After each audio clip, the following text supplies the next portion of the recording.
What's up, ladies and gentlemen? Welcome to the Cold-Blooded Podcast. This is a special, super extra fan edition. That's your host, Drew Lynch, over there, by the way.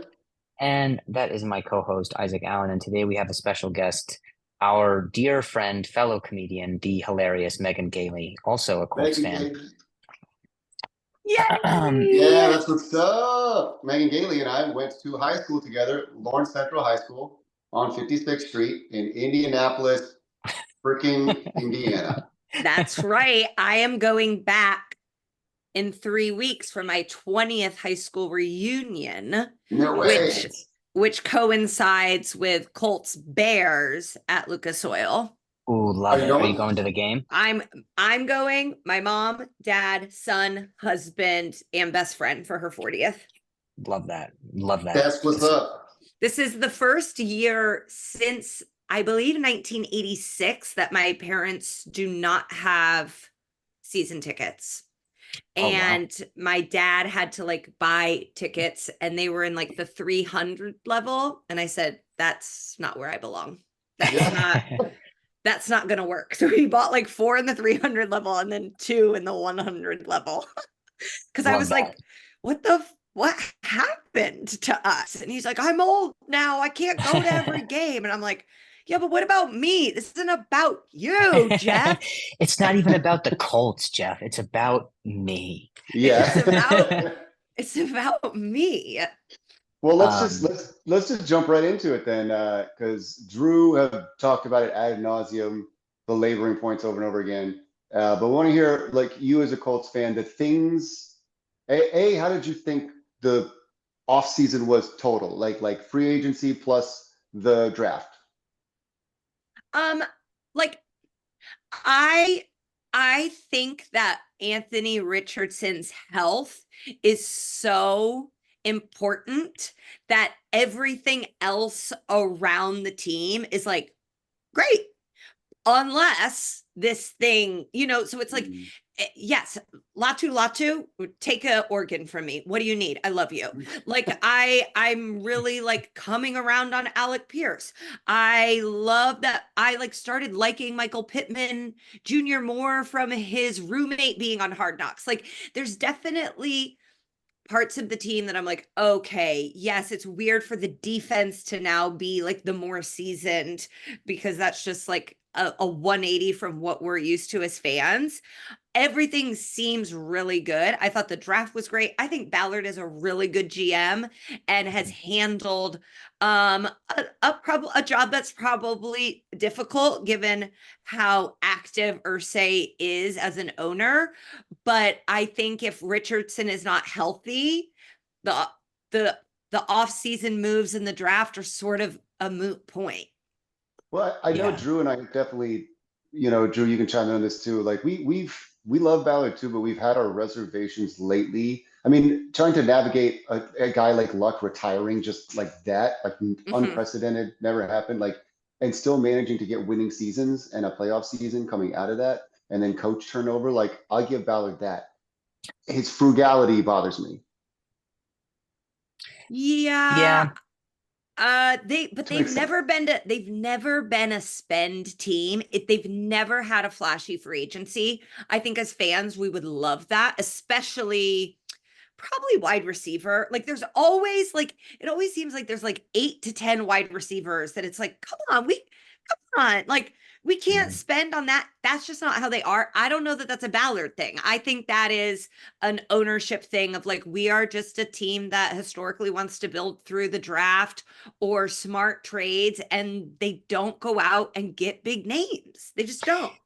Yeah, and I know I've talked to you a little bit about this too, Isaac, but I kind of admire that sort of building process, because at least it doesn't waver, and there is some sort of consistency in the way that we do it. And I have more pride for the fact that someone came up through the system of our coaching and our influence and our culture. Like I just there's something about that I actually kind of like, you know. I mean, you got three other teams in the AFC South who had very different approaches to free agency, and I think it's going to be met with some turbulence for some of them. For others, it might work out well. I think the Titans threw a whole bowl of spaghetti at the wall.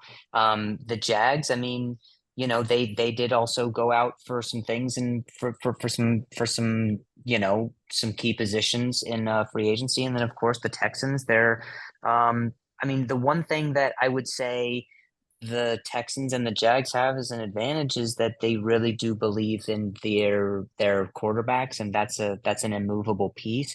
And our sort of forecast is a little bit hazy due to the Richardson. inconsistency of something like Richardson's health. I think many people, just like Megan was saying, many people have also said Colts are a pretty difficult team to project in terms of their ceiling or floor, just because so much of it hinges on the availability of Richardson. And not only that, what makes this difficult is the fact that even without him, we were able to, Steichen was able to lead us to a 9-8 record with Gardner Minshew at the helm. Yeah, who now is a starting quarterback elsewhere. Yeah. So it's like, okay, I don't know how, you know, I hear Joe Flacco and I go, okay, but it's like, well, I heard Matt Ryan and thought the same thing. Like, I don't want to see Joe Flacco playing.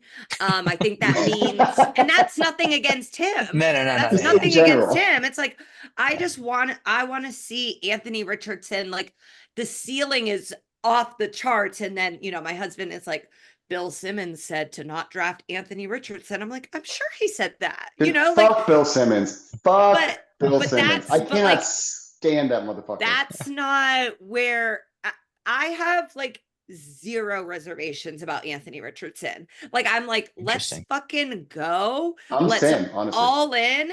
I look at what's happened over the last like 5 years. I go, this is the greatest thing that's ever happened to us after this shitstorm. When I'm like, we should, in hindsight's 2020, I'm like, we should have just kept Jacoby Brissett the whole time. We should have just had Jacoby Brissett and collected draft picks and really sharp, great talent. That's not what happened. Okay, now we have this guy. We don't even know what we have. And we are in a division that is much better than it used to be. But like, we've got tape on all those guys, minus, you know, the man afraid of milk. And I think you put Anthony Richardson up with Trevor Lawrence and CJ Stroud on his best day, hands down. Yeah, he definitely is not invulnerable to the youngness and his, I guess I would say, I don't want to say lack of experience, but he just hasn't played many games. I think it's a total of 16 games from high school to now. And so he's going to have flashes of just sheer, pure, athletic, raw, freaking incredible wonder and brilliance. And then he's just going to have some other flashes of just some puzzling moves. He's going to have Rams game performance, but he's also going to have like Titans game before, you know, I mean, that he didn't finish that game, but like, second drive of the Bengals preseason game. We're just kind of like, all right, we're not quite sure about something like that. And like, I think the defense is really good, actually. You know, we're always a little soft in the secondary. That's just, so is everyone. Like, there's so few teams I'm like, wow, that secondary, like, that's well, we got a defense. We have a defense where we play zone, and the job is front four, get to them. The back seven play zone, and when the front four disrupts, jump on, dive on a miscue, dive on an early throw, a tipped ball, or whatever. And so you don't need a Legion of Boom style secondary when your whole bread and butter is get to the quarterback. All four dudes can get there. Latu, Grover, Buck, Quiddy, and Dio. They can all get there. I mean, terrifying front. RIP Ebukam season, but yeah. So you mentioned the preseason, Drew. I'm like, I don't know how much you watched, but Megan, did you watch any of the preseason? So last year I watched the preseason like it was the regular season, and I realized through that I was depressed Yeah. I said, oh, we need to adjust the meds because I am locked in. And Yeah. so this year, I am aware of training camp. My husband who is not a Colts fan, who's now an adopted Colts fan, he's like, the Colts won. And I'm like, okay, I can't ride that wave. I know we played the Cardinals because I saw Marvin Harrison Jr. talking to Reggie Wayne, and I'm like, what do we got to do to make it happen? But I would say I have not been as locked into this preseason as I have been in years past because I've been burned before. Yeah. And in the end, I it think doesn't that's matter. fair. Yeah, in the end, it really doesn't. And it's hard to evaluate a whole lot when you have somebody maybe like Steichen who also knows that there's not a whole lot of tape on Richardson and there's not a whole lot of tape on his offense with Richardson. So he's going to keep that. I mean, if I was a head coach, I would keep that pretty close to the chest. Yeah, I watched some of it, and what I do, because Megan, I understand what you're saying, where it's like, even though you could tell yourself it's a preseason game, but it's the first time in months that you're seeing these different colored jerseys going at it on a field, doing formation, sending people in motion. Coaches are looking, you see in their headsets, they're going like this, and you get amped up. So then it's like Richardson throws a pick six, and you're just like, our season's over. Our season's over before it started. But really, you're just like, oh, this game is meaningless. This is just, they're trying shit out. And I'd rather him throw a pick six now. I'm like, get it all out of the system. Yeah. And it's like, what I do is I tell myself, okay, I'm watching this game, not for the starters. I'm watching the backups and I want to see who stands out. That's what I do. So like, I noticed, like, I wasn't surprised when I looked at the final roster, they kept Isaiah Land at linebacker. He was a standout in the preseason. There were some cuts I was surprised about. That Daryl Baker guy, which I'm not a fan of his, but he's just been on the team forever. He keeps popping back from practice squad to like active roster, and he's not that good, but I mean, he's got a couple picks for us, right place, right time. But yeah, so there's like that's why I watch the preseason. I'm like, I just to get through the stress, like you said, of the depression, it can make you realize it's like, I just go, which second and third string players are standing out? Yeah, especially because we are a team who historically starts terribly in the regular season. So it's just like nothing. And listen, I hope this is the year it ends. But then I was like, oh, I hope this is the year it ends. And then I was like, oh, we play the Texans first. Like, I wish we had the Giants, or like if we could just have a little fun. But the truth is we have to play the Texans, the Jags, the Titans twice, no matter what. Let's just get the hardest, what might be our hardest game. Let's just get it off. Fine. Let's just do it. So do you think the curse is going to carry over week one? It's not the team that I would want to start it with. I also, and maybe this is my own like bias, I think there's a good chance the Texans take a step back. It's just so much attention, so much pressure, and it's a lot easier to fly under the radar. I go Stephon Diggs. That's who you want. Like that to me goes, oh, okay, they want to win now, and they've had the defense, and now they have their guy. But I hear people picking them for the Super Bowl, and I'm like, I don't see that. Let's go out hard and aggressive. And last year was Shane Steichen's first game as a head coach. And now, him and Ryan's are the same. He had a very, very successful first season, but had a lot of pieces go right for him. I hope it is, but I'm not putting money on it. Yeah. I'm kind of in the same camp. I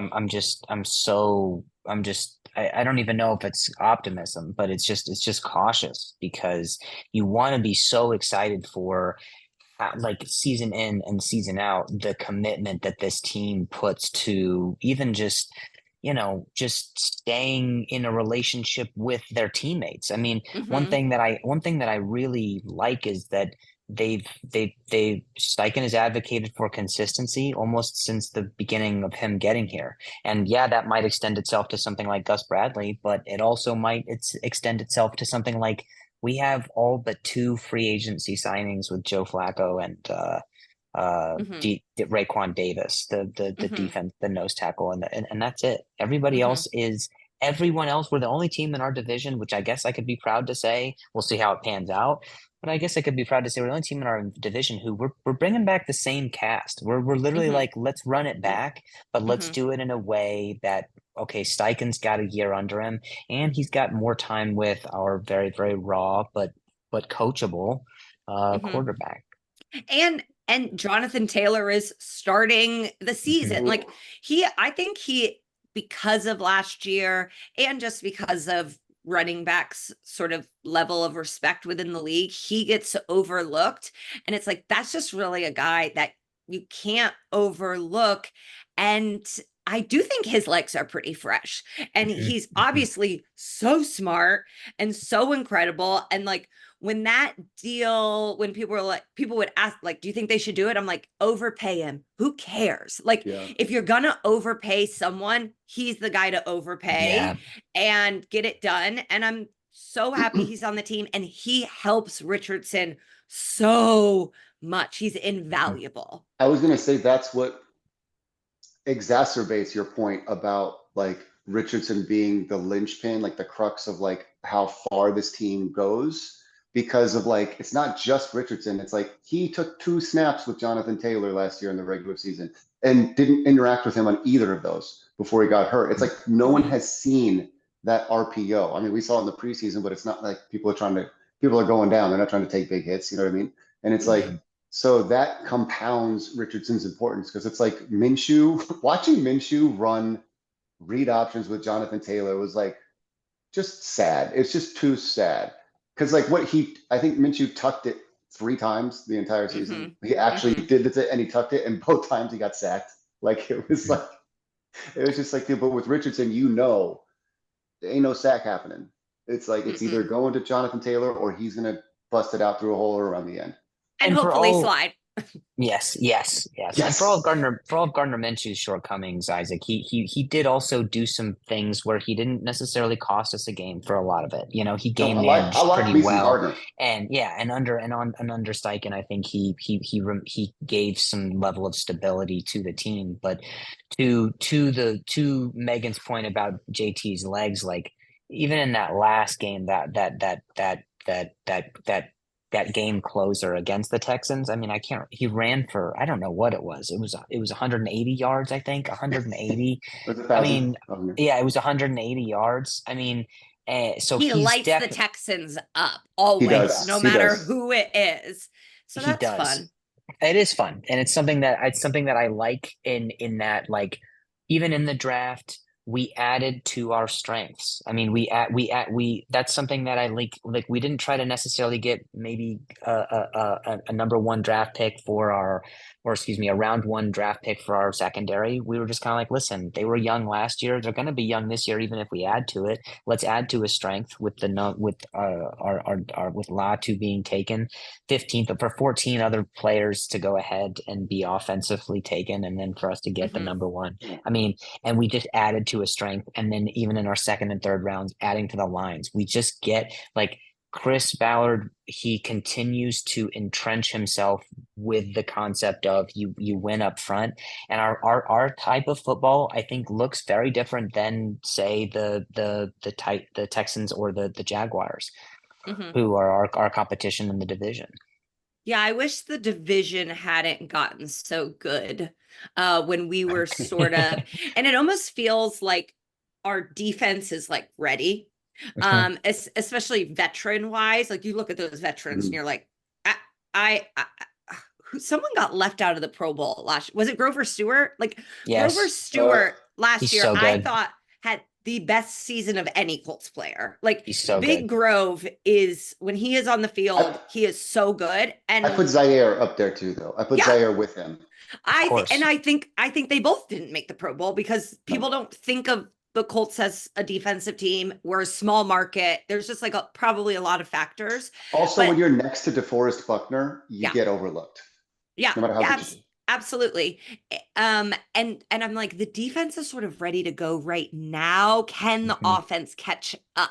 timing wise. Like, Yeah. it's like, because at some point you are going to have to replace DeForest Buckner, who I really think operates as a coach too. Like, it's like he's probably on the maybe whole 10 of his career. Like, it's like, yes, he's probably reached the peak, but like there's no way you don't want him on the field as much as he can be on the field. And he's so smart and he's so mature. And when you talk about stability, when there was so much chaos happening around this team, he was just like I am a force of calm, and players can come to me. And like, we only have him because the 49ers didn't know what they had. Yeah. Yeah. It's him. I think Buckner can last longer too than in his peak than people think he can. Like, I don't think he's going to fall off as quickly. He's 31 now. I think he could play this way, I think, until he's 33, 34, because defensive tackle is not one of those quick twitch positions as much. It's not one of those like a D end. Von Miller like lost his explosiveness. He's just not Von Miller anymore, but because he's little, he's got it, whatever. But Buckner's whole thing is, I'm 300 pounds and I'm 6'7", and my arms are like, his one arm is my entire wingspan. So it's like, I don't think you need to worry about those parts of you aging as much because he's still going to be that big and that strong. And that's strong. It's the twitch, like losing quick twitchness. A step. Doesn't matter. He still has his arms. Oh, I just love him. I love Big Grove. Oh. Yeah, I love both of them together. It's like I want them to be together for forever. I want to try wings. Yeah. I mean, but I mean, you look at this defensive line, and realistically, 3 out of the 4 that we rush force you to double team. I mean, Grove will take a double team. Buck will take a double team, and then you're left with the ends who, I mean, it like, I really, really think, and I'm hoping, but I really do believe that defensively, by adding this other pass rusher, which, I mean, Latu in every way passes the eye test. He's so already game ready. I just his think first name is the same as his last name. That, to me, I go, put him in the hall. Put him in the hall. It doesn't matter which name you put on the jersey. You're like, is it his first or last? It doesn't matter. When I saw him, I was like, his brain is a football. Like, get him in pads immediately. Got a horseshoe tattoo the next dude. Bro. Latu, this league is fickle, honey. And he's like, I don't care. I'm horseshoe for life. He's already messing with his hair and just becoming an insane person. He's going to be guys, perfect. Can I ask you a question? Yeah. What's going on at tight end? Because we used to really be a force at tight end, and we used to have catching tight ends, blocking tight ends. I don't think Jonathan Taylor gets that rushing title without Jack Doyle. And then I look at our tight ends and I go, these are not the tight ends of my youth. Well, I think injuries. I don't know, Drew, what were you going to say? Oh no, you go ahead. I mine's a whole other thing. You go ahead. I mean, that's a great question, Megan. Like, bringing up the tight ends is like, I mean, it's sort of like bringing up like the exes that you actually liked in your relationships, and you're kind of like, before you meet someone, you settle down with, you're like, God, I kind of like, when you're single, you're just like, I didn't know what I had, you know. We didn't. Sort of, and it's like you run through a bunch of one night stands. That's Jelani Woods, Andrew Ogletree, Will Mallory, Kylie Granson, Eric Ebron, get fucked out of here. Yeah. I think Mo Alley Cox seems like a lovely person, but I'm like, he's our best tight end. Yeah, he's not meant for. He's just. You're like, he's just my side piece. I'm not gonna date him. You know what I mean? Like, but I'll use him when I need him. You know what I mean? So it's just like, I mean, to answer your question, I think injuries hurt us a lot. Jelani, I thought was going to be the future. And now I'm just sitting there like, he's lost 2 seasons. He's lost 2 seasons now because, I mean, he came in rookie year catching touchdowns against KC. I'm like, put this guy in. He's stretching the defense. He's he's mossing everybody. And then Ogletree apparently was the one who was lighting everyone up even more than Jelani in camp. And then he tore that ACL before the season started. And he's 6'6", Jelani's 6'7". And so I'm sitting here thinking like, we got this Hernandez Gronk thing now. It's going to be amazing. And then both of them just cannot stay healthy. Yeah. And like Kylan Granson can catch, but can he block even a safety? Yeah. I think it just goes back to the old adage of like, if you have five tight ends, you don't have one. And the model, I mean, it's true. The Yeah. model in the NFL is pretty rigid. I mean, people are leaning into they want a premier pass rusher. They Hmm. obviously, you want a quarterback. You want, you probably, and then you want an elite pass Yeah. catcher. And I mean, the Niners have that, the Chiefs have that, the Lions have that. The Bills have that. They have talent at tight end, and for good reason. Someone who can probably do both, but you want a pass catcher that is someone who's to be taken seriously. And for whatever reason, I think Ballard probably drafted on traits for a lot of those guys, and then some Hmm. of them can be consistent. And I think where some weaknesses are, maybe we make up for in others. Like Hmm. as a security blanket. As a security blanket for the Chiefs, you've got Travis Kelce.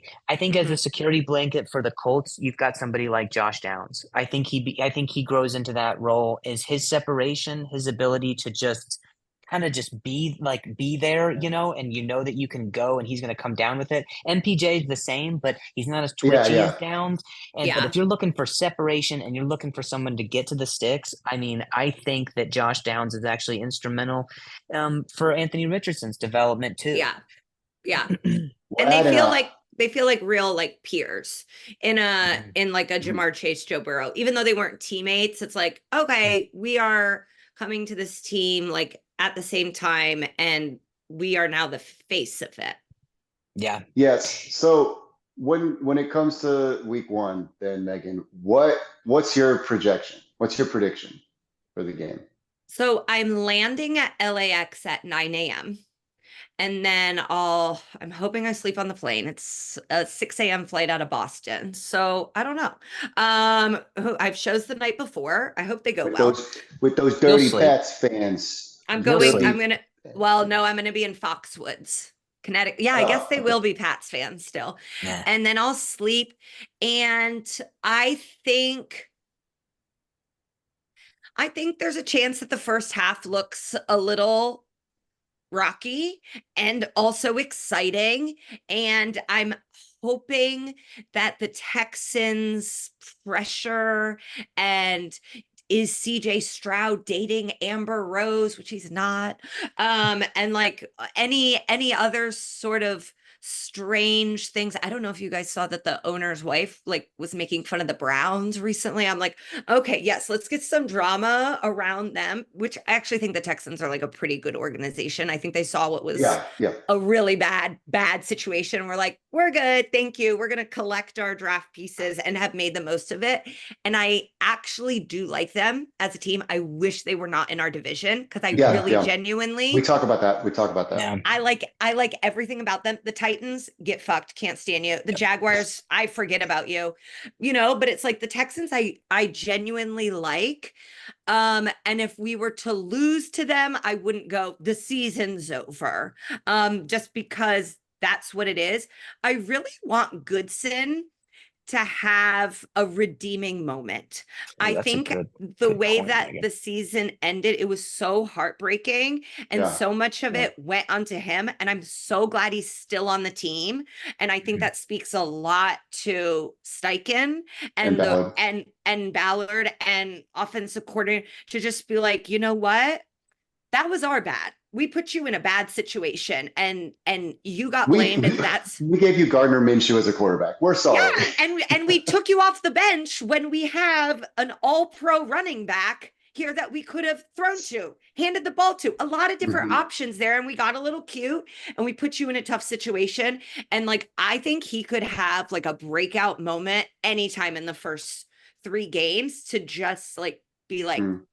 to Well, everybody. that might not happen though, because did you see today? Did you No. see the news today? Leonard Fournette visited the Colts, Oh, yeah, I remember that. Yeah, I and saw they're in that. talks. Yeah, they're in talks. Yeah, This So we'll early, this see. close to the season, I'm like, that always feels really I think it's because like of Trey Yeah. Sermon. grasping. I think it's because of Mm. Trey Sermon. I think his hamstring, whatever from the preseason injury, I think is lingering longer than they thought, and I think they're trying to fill his spot. Sorry, guys, we got 7 minutes of recording Okay. left. So Megan, where does your gut take you for a score potentially at the end of this game? And that's even so difficult to project. But if you were to just, I don't know. I think like 21-23. I think CJ Stroud throws a pick. And I think it's probably a close game and comes down to the last few minutes, and it's not going to define our season. And I think we're going to go 10-7 and win a wild card. Wow, I love that. That's great. I mean, that's I'm great. a Pacers fan, and so I'm fucking dreaming big now. You know, like I was like, they're going to win one playoff series, and everyone's like, you're insane. And then they made it to the Eastern Conference Finals, and it's like, why not? Why now? You know, I love invest that. in Halliburton. What do you think, Megan, are the keys for the Colts in winning this game? Other than just obvious, but what would you say are some strategy? Oh, I think they need to have like a really stout defense and to not give up major plays to CJ Stroud, because then he's going to start cooking. Like, give up the check downs and then get to him. Get him running, get him afraid, get Latu about to damn skewer him and cook him up. Like, I want him to be uncomfortable, and then let Anthony Richardson get some check downs. Let him run. Let him get out of the pocket. Hand it to JT. Like, go to Pittman. Go to your good, safe, solid things on offense. Forget the tight ends. Forget them. Mo Ali Cox, thank you for being here. We'll see you next game. Like, just really get in a groove. And once you have those, start taking some chances on Josh Downs, and definitely like get some turnovers, like get after the ball. I guess it goes without saying, if we win the turnover margin, we win this game. And I think that there's like, we got some guys that can really hit, can strip the ball. Hopefully they've not been on the team for 8 years, but I hope they're going, you guys have the longest losing streak on opening weekend, and making up some bulletin material if there isn't any. And like, really, this is a statement game. This is Lions beating the Chiefs. Like, this sets the tone for the rest of the season, because the Texans are circled as the AFC darling right now. And if you can break this cycle and beat them, then you've really said something. That's why I kind of think the Colts are going to, sorry, Drew, that's why I kind of think the Colts are either going to be in a slugfest, or I kind of think they're going to blow the Texans out in week 1. I kind of do. I kind of think it's going to be like a 31-10, wow. And that is the very biased part of me, that like the 13-year-old kid that got his helmet signed by Peyton Manning in person. Like, that's that version of me talking right now.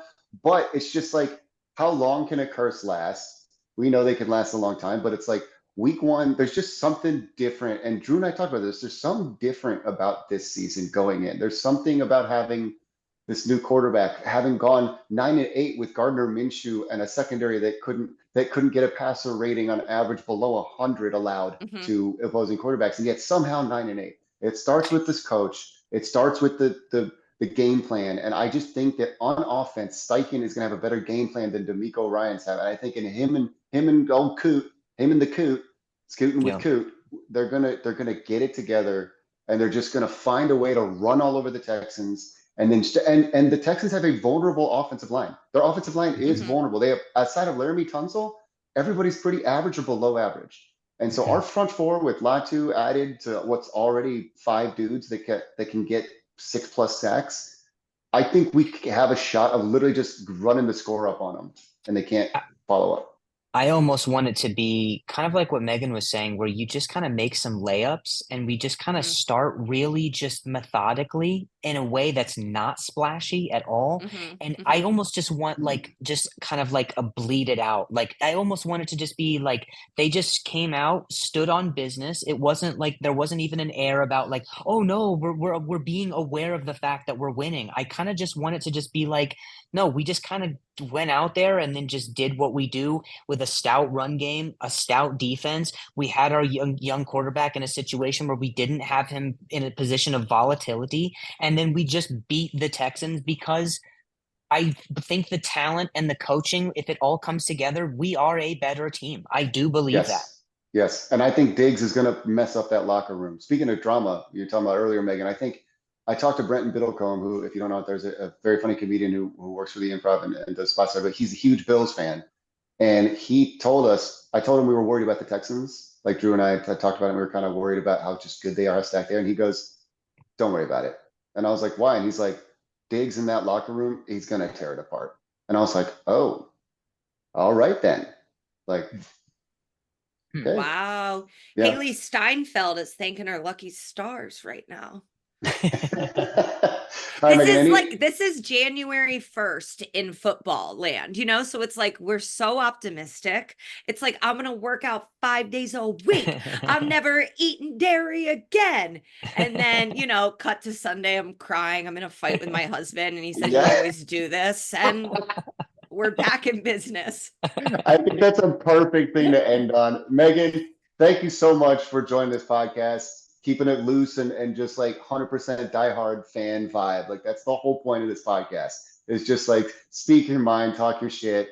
And we love having you on. You're very funny. Go horse. Yeah. For the shoe. For the shoe. I appreciate you so much, Megan. Thanks for taking the time.